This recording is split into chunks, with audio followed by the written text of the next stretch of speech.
Assalamualaikum warahmatullahi wabarakatuh. Kali ini kita akan membahas perbandingan trigonometri sudut-sudut di semua kuadran.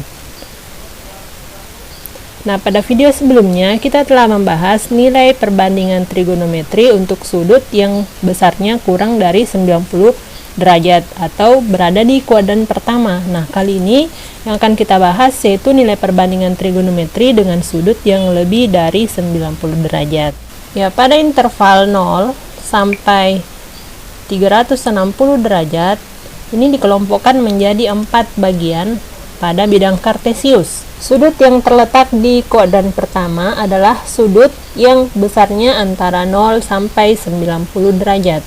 Kemudian pada kuadran kedua, yaitu sudut yang besarnya antara 90 derajat sampai 180 derajat. Dan pada kuadran ketiga, yaitu sudut yang besarnya antara 180 derajat sampai dengan 270 derajat.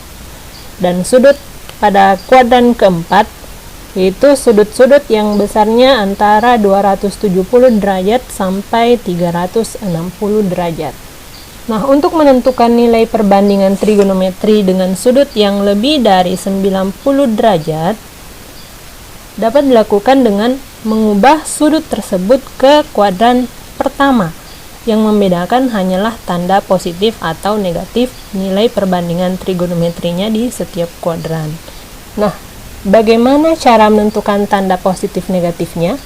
Yaitu kita menggunakan bantuan lingkaran satuan dengan titik pusatnya pada pusat sumbu koordinat kartesius ini.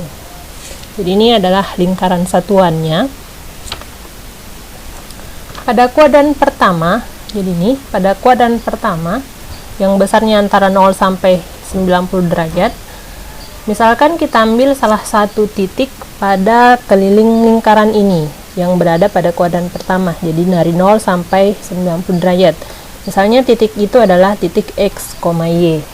Jika kita hubungkan titik O dengan titik X, Y ini, kemudian kita proyeksikan ke sumbu X, maka akan diperoleh segitiga siku-siku dengan sudut alfa di sini.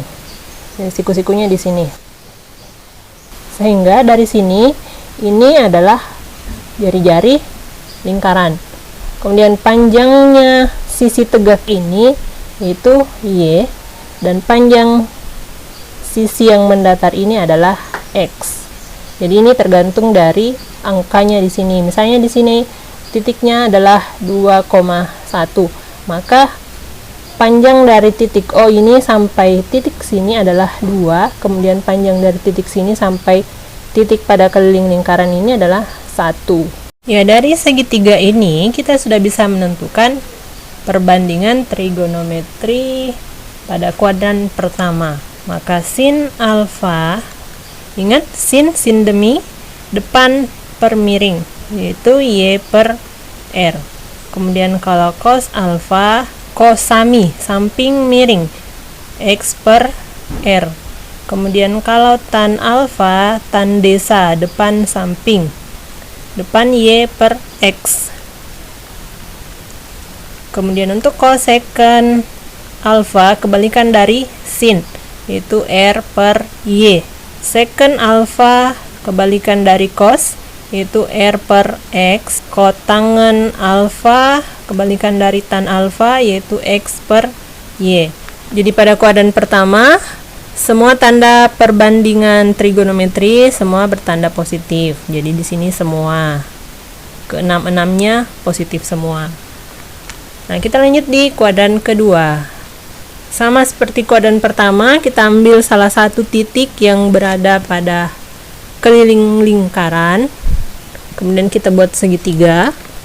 Misalnya titiknya adalah min X, Y. Kenapa min X? Karena pada sumbu X negatif dan Y positif, yaitu pada kuadran kedua min X, Y. Kalau kita hubungkan titiknya dan kita proyeksikan terhadap sumbu X, maka akan membentuk segitiga siku-siku. Alfanya di sini. Sehingga di sini adalah min X, ini R, ini Y. Maka perbandingan trigonometrinya untuk sin alfa pada kuadran kedua yaitu Y per R. Y per R. Kemudian cos alfa min X per R. Min X per R. Kemudian kalau tan alfa sama dengan tan desa Y per min X. Y per min X atau min Y per X sama. Kemudian kalau cosecant alfa itu adalah kebalikan dari sin R per Y. Secant alfa kebalikan dari cos R per min X atau min R per X sama. Kemudian kalau kotangen alfa min Y per X. Nah, apa kira-kira kesimpulannya? Kalau kita perhatikan tanda positif negatifnya, ternyata yang positif itu hanya sin dan cosecant, yang lainnya negatif. Maka pada kuadran kedua, yang positif itu adalah sin alfa dan cosecant alfa atau kebalikannya, gitu ya. Jadi pada kuadran pertama tadi semua, pada kuadran kedua yaitu sin dan cosecant. Jadi cukup dihafal sin dengan kebalikannya. Kita lanjut di kuadran ketiga. Kuadran ketiga, titiknya adalah min X, min Y, karena berada pada sumbu X negatif dan sumbu Y negatif. Bentuk segitiganya seperti ini, dan alfanya di sini. Maka di sini adalah min X, ini adalah min Y, di sini adalah R. Untuk kuadran ketiga, sin alfa sama dengan min Y per R. Cos alfa sama dengan min X per R. Tan alfa sama dengan min Y per min X, atau kalau disederhanakan min bagi min kan positif, menjadi Y per X. Selanjutnya cosecant alfa sama dengan min R per Y. Secant alfa sama dengan min R per X, dan kotangen alfa sama dengan X per Y. Nah, kesimpulannya untuk kuadran ketiga yang positif itu adalah tan dan kotangen, yang lainnya negatif. Jadi tangen dengan kebalikannya yaitu kotangen, yang lainnya itu adalah negatif. Selanjutnya pada kuadran keempat. Kuadran keempat titiknya adalah X, min Y, sumbu X positif dan sumbu Y negatif. Bentuk segitiganya seperti ini.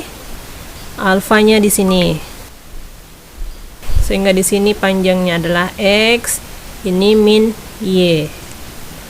Maka kuadran keempat untuk sin alfa itu adalah min Y per R, R-nya di sini. Kemudian cos alfa sama dengan X per R.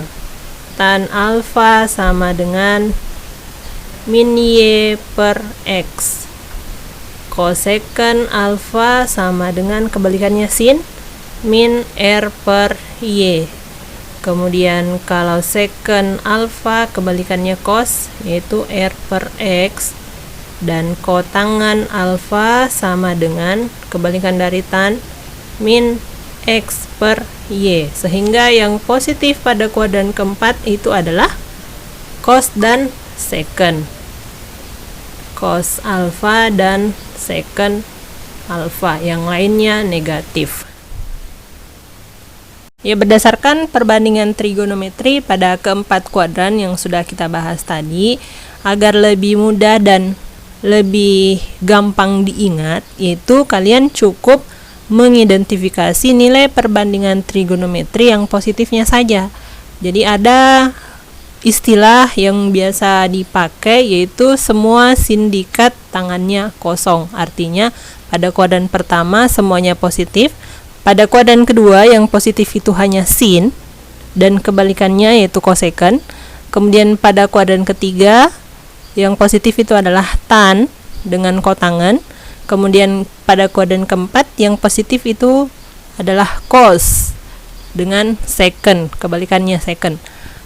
Ya, ini adalah kesimpulannya dari pembahasan sebelumnya. Ya, kita coba terapkan pada soal Di antara setiap perbandingan trigonometri berikut ini, manakah yang bertanda positif dan manakah yang bertanda negatif?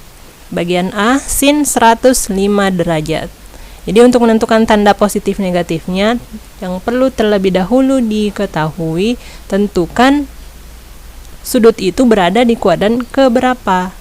Nah, 105 derajat ini berada di kuadran kedua, yaitu antara 90 derajat sampai 180 derajat itu di kuadran kedua. Maka sin 105 derajat itu bertanda positif. Kenapa? Karena sin pada kuadran kedua bertanda positif. Sebab 105 derajat sudutnya di kuadran kedua. Kemudian bagian B, cos 236 derajat. Ya, 236 derajat ini berada di kuadran ketiga. Kemudian cos di kuadran ketiga, apakah positif atau negatif? Ingat tadi, semua sindikat tangannya kosong. Kuadran ketiga berarti yang positif itu hanya tan. Maka cos 236 derajat bertanda negatif karena 236 derajat sudut di kuadran ketiga. Selanjutnya bagian C, tan 98 derajat, lebih dari 90 derajat. Artinya ini di kuadran kedua. Tan pada kuadran kedua positif atau negatif? Ya, negatif. Maka tan 90 derajat bertanda negatif karena berada di kuadran kedua. Kemudian bagian D, kotangan 87 derajat. 87 derajat kurang dari 90 derajat ya, berarti di kuadran pertama. Ingat, kuadran pertama semua positif. Maka untuk bagian D, kotangan 87 derajat bertanda positif. Kemudian bagian E, secant 144 derajat di kuadran kedua. Kemudian secant. Ingat, secant itu kebalikan dengan cos. Jadi secant itu adalah sepercos 144. Cos pada kuadran kedua positif atau negatif? Ya, negatif. Sehingga secant 144 derajat bertanda negatif. Kemudian yang terakhir, cosecant 300 derajat di kuadran keempat. Kemudian cosecant kebalikan dari sin, sin 300 derajat.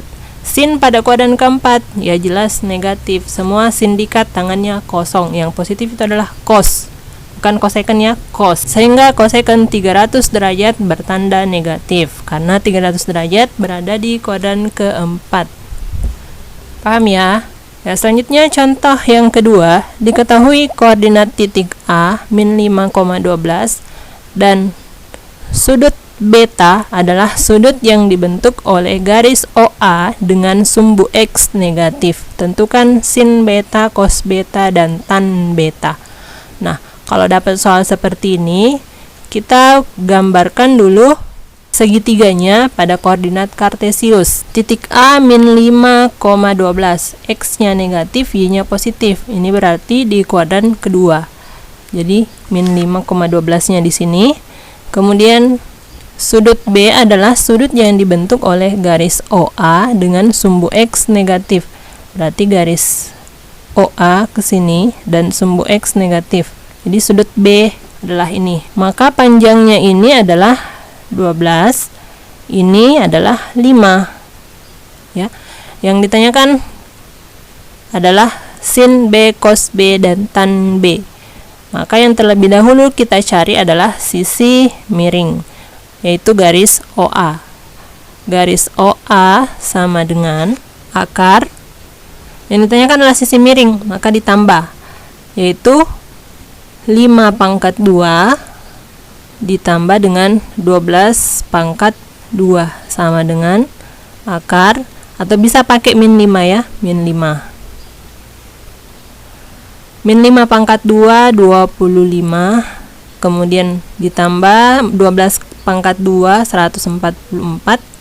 Ini sama dengan akar 169. Sehingga akar dari 169 adalah 13. Maka panjang sisi miringnya ini adalah 13. Nah, dari sini sudah kita bisa tentukan sin beta sama dengan sin demi, depan miring, depan 12 miring 13, yaitu 12/13. Kemudian cos beta cosami, sampingnya min 5, miringnya 13, maka min 5/13. Kemudian tan beta sama dengan tan desa, depan samping, 12/-5, 12/-5, atau min 12/5. Ya, kita juga bisa cek, karena ini kuadran kedua, maka yang positif itu hanya sin. Ya, ternyata betul, yang positif itu hanya sin, yang lainnya negatif. Oke, sampai di sini pembahasan kita tentang perbandingan trigonometri untuk sudut-sudut di semua kuadran. Semoga materinya bermanfaat. Assalamualaikum warahmatullahi wabarakatuh.